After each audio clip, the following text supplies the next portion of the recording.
I've titled this section Genetic Surprises because I want to look at some rare genetic anomalies that have the potential to cause confusion. And because this section is going to be a bit longer and more technical than some of the other sections, I've decided to split it into two parts, Part A and Part B. So this is obviously Part A. But before I delve into some genetic surprises in humans, I want to take a look again at the peculiar case of the Amami Spiny Rat from Japan, which I briefly mentioned in Part 1. So let's look again at the New Scientist article provocatively titled, "A Rat Without a Y Chromosome Could Be a Glimpse of Our Genetic Future." Okay, so let me lay the groundwork for what's going on here. On the Japanese island of Amami Oshima, we find viable populations of the Amami Spiny Rat. So we have male rats and we have female rats, and they are falling in love, or however that works in the rat world, and having baby rats. So it's a viable population. The first thing that is unusual about these rats is that both male and female rats only have one, according to the New Scientist article, they only have one X chromosome.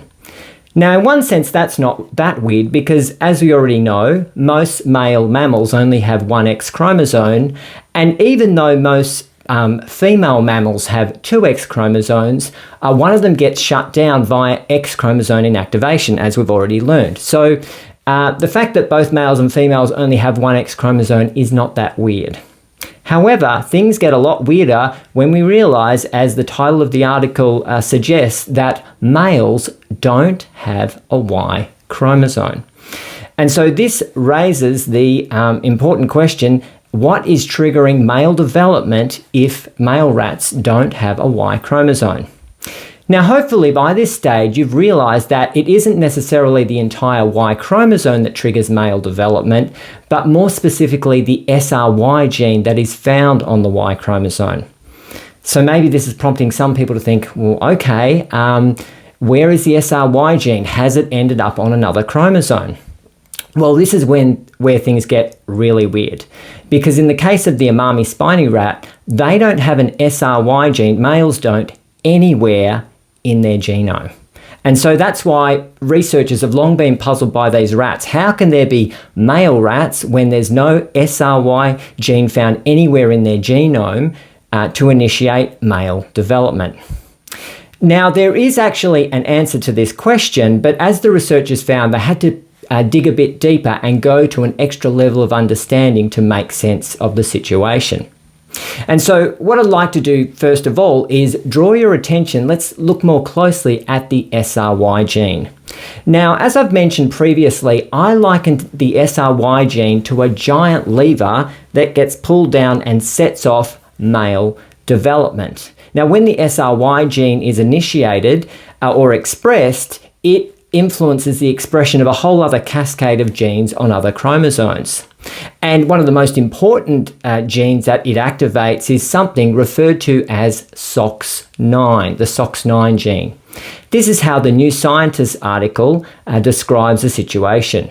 The Y chromosome contains a gene called SRY that switches on male genes on other chromosomes.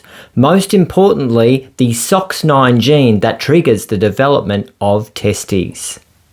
So even though these rats, the male rats, don't have a Y chromosome, don't have an SRY gene, because the SOX9 gene is very important, this prompted researchers to look at this gene more closely.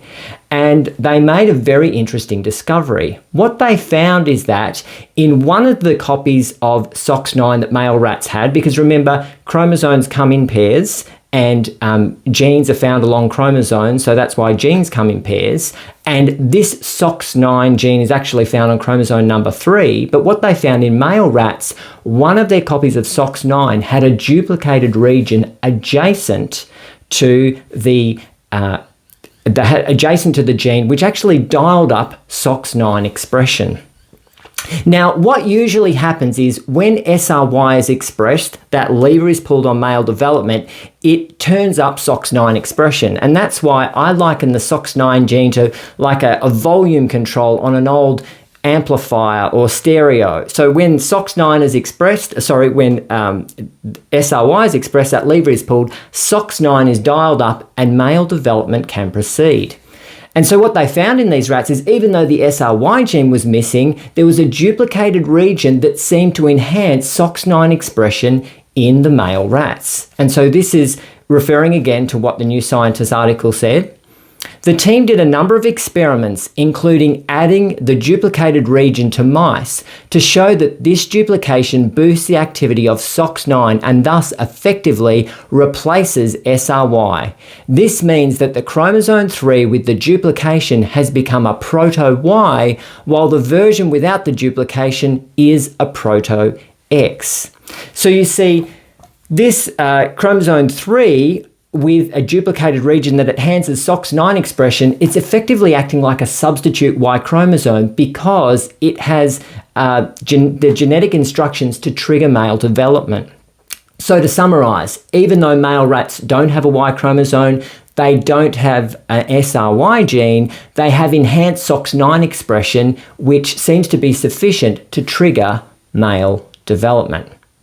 So that's the peculiar case of the Amami spiny rat from Japan.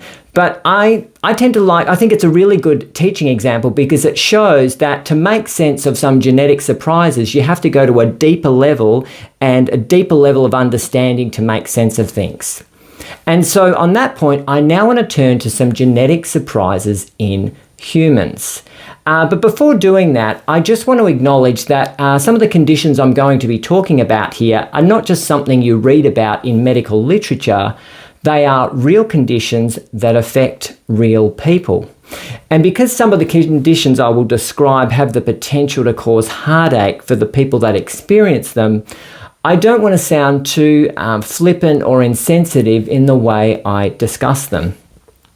However, if you've been listening carefully thus far, we've actually laid the groundwork to put us in a much better position to understand some of these genetic surprises or genetic anomalies. And since with greater knowledge comes understanding, let's look at some of the most commonly discussed genetic surprises in humans that relate to the topic at hand. Now, this is not going to be an exhaustive treatment by any means, but I do want to briefly look at 7 different examples of genetic surprises in humans. Okay, so let's start with our first example, XY females. Now, that might surprise some people that I'm referring to XY females, particularly when I have got a lot of mileage out of James Watson's phrase, "The possessor of the Y is male." However, there are rare instances of XY females. Let's start by considering probably the most easy example to understand. So imagine we have an individual that has X and Y sex chromosomes, one X and one Y sex chromosome. However, when we consider the SRY gene on the Y chromosome, either the gene has a partial deletion or it is missing from the Y chromosome altogether, or it has a mutation that renders it inoperative. So effectively, you have a non-functional or non-existent SRY gene. Now, if that is the case, then that lever initiating male development won't be pulled. And as we have also learned, in the absence of SRY, female development proceeds. So if we have an inactive or absent SRY gene, that's what's going to happen. So on our pathways diagram here, you'll note I've put a cross next to the SRY gene to show that it is either missing or corrupted by mutation. It's inactive essentially. And so therefore, because that lever initiating male development is never pulled, then development is going to veer towards the default pathway. In the absence of SRY, female development will proceed, and therefore an individual will proceed down a female developmental pathway. Now, this condition is sometimes referred to as Swyer Syndrome. Now, Swyer Syndrome can occur via other means and involve other genes, but this is one way it can happen, essentially because of a missing or corrupted and non-functional SRY gene, female development will proceed instead of male development. but that female will possess a Y chromosome. This is an important statement regarding XY individuals with Swyer syndrome from an important work on chromosomal abnormalities and genetic counselling. The psychosexual orientation of these individuals is female, but with secondary sexual characteristics developing incompletely and fertility being invariable, their self-image is vulnerable.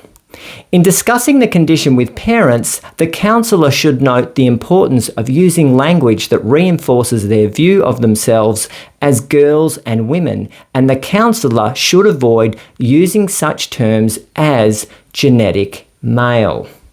Now, I find it very interesting that this work on genetic counselling advises genetic counsellors not to refer to them as genetic males, because females with Swyer syndrome, XY females, even though they do have a Y chromosome, that SRY gene is not utilised, and therefore referring to them as a genetic male is actually quite misleading and can give at least a misleading impression. Now, another thing to note about individuals with Swyer syndrome is that they won't develop functional ovaries, and so they will benefit from being given hormones that that ovaries normally produce. But they are most certainly females because they have developed a female phenotype and have developed down a female developmental pathway, even though they do possess a Y chromosome. So that's one example of an XY female. Let's now look at a different example, and this one's a little bit more difficult to understand because in this condition we have individuals who possess both an X and Y chromosome, but when we consider the SRY gene on the Y chromosome, it's actually in working order. It's fully functional, and so that lever initiating male development is essentially pulled, but then something stops male development from proceeding. And so to understand this condition more, we need to go back and remember a comment that I've mentioned previously from Jenny Graves. Remember, Jenny Graves said this: the SRY gene is the one that makes a baby a boy. So what SRY does is it kickstarts other genes to make a testes in the embryo, and the embryonic testes makes male hormones, and it's those hormones that make the baby a boy. Now, if you actually consider this statement from Jenny Graves carefully, Professor Jenny Graves, you'll note she's actually referred to two things that make the baby a boy. And in this case, I've actually underlined both of them. So we'll go back to the quote. The SRY gene is the one that makes a baby a boy, but then notice she also says the embryonic testes makes male hormones, and it's those hormones that make the baby a boy. So I guess the question needs to be asked, which one is it, Professor Graves? Make up your mind. Well, I think it's fair to say that both of those are really important for male development to proceed. And in a condition I want to look at now called complete androgen insensitivity syndrome, the key phrase we need to keep in mind is, and it's those male hormones that make the baby a boy. Because for male development to proceed, your cells need to be able to bind and respond to androgens, which are male sex hormones. But in this condition, complete androgen insensitivity syndrome, cells cannot bind or respond to androgens. And so if your cells cannot do that, you cannot proceed down a male developmental pathway. So that's why in our diagram here, you'll notice that I've actually put a stop sign at the male developmental pathway to represent that the cells cannot bind or respond to male androgens. Now, here is an important quote regarding complete androgen insensitivity syndrome from the work I quoted previously on chromosomal abnormalities and genetic counselling. This is a Mendelian condition in which the locus happens to be on the X chromosome. In this disorder, the defect lies further down the developmental path. The gonad becomes a testes and produces testicular secretions, but the genital tract, internal and external, is resistant to the effects of androgen. Now, by referring to it as a Mendelian condition, they're saying it's a condition that can be caused by mutations in a single gene. And in this regard, it refers to the androgen receptor gene, which is found on the X chromosome. Mutations in this gene can cause the androgen receptors in your cells to not be able to bind or respond to androgens, to male sex hormones. And if that's the case, you therefore cannot proceed down a male developmental pathway. So that's why now I want to go back to trying to show this condition, complete androgen insensitivity syndrome, on my pathways diagram. But before I do that, I want to acknowledge that a simple diagram like this cannot fully explain all the complexities of this condition. However, I do think it still conveys the basic concept accurately. So you see here on the pathways diagram, you'll notice I already have the stop sign there, knowing we can't go down the male developmental pathway. But initially, so we have an XY individual, and initially we have a baby developing along the shared developmental pathway in the early weeks. Now then the SRY gene is expressed, and so then the testes start to develop. But note, because cells can't respond to the testicular secretions, can't respond to male androgens. Therefore, an individual's development will correct course and go down a female developmental pathway. So you can see how I'm trying to conceptualize that with that line I show there. Now, you may have heard of instances where females are born with internal testes. Now, this is one instance where it can happen because of that early development, but they are female because they have progressed down a female developmental pathway and have developed a female phenotype. Now, they will develop external female anatomy, but admittedly, they won't develop internal female reproductive structures. This is how an important work on endocrinology describes complete androgen insensitivity syndrome. Complete androgen insensitivity syndrome is the most common cause of DSD in 46 XY completely feminized subjects, with an estimated prevalence of between 1 in 20,000 and 1 in 99,000. Patients appear as normal females at birth. They may be diagnosed in infancy because of an inguinal hernia containing a palpable gonad that turns out to be a testis. Now, an important part to remember is even though this internal testis has the potential to produce androgens, their cells can't respond to androgens. Moreover, because those androgens are converted into estrogen via an enzymatic process known as androgen aromatization. Another important point to note about complete androgen insensitivity syndrome is that it shows the presence of the SRY gene is not a watertight test to show that someone is male. Now, you may remember back in section 4, I talked about how we could use PCR of the amelogenin gene found on the X and Y chromosomes. By amplifying those, we could look at the presence of certain sex chromosomes and conclude whether someone was male or female. Now, instead of amplifying those genes with PCR, you could also do PCR amplification on the SRY gene. Now, if the SRY gene is present, it is highly, highly likely the individual is male. But if the SRY gene is absent, it is highly, highly likely the individual is female. However, this would not hold true for XY subjects with complete androgen insensitivity syndrome, because even though the SRY gene is present, they couldn't proceed down a male developmental pathway because of this androgen insensitivity that progressed down a female developmental pathway instead. So that's another example of an XY female. Okay, so we've looked at 2 examples of XY females. Let's now look at the alternative XX males.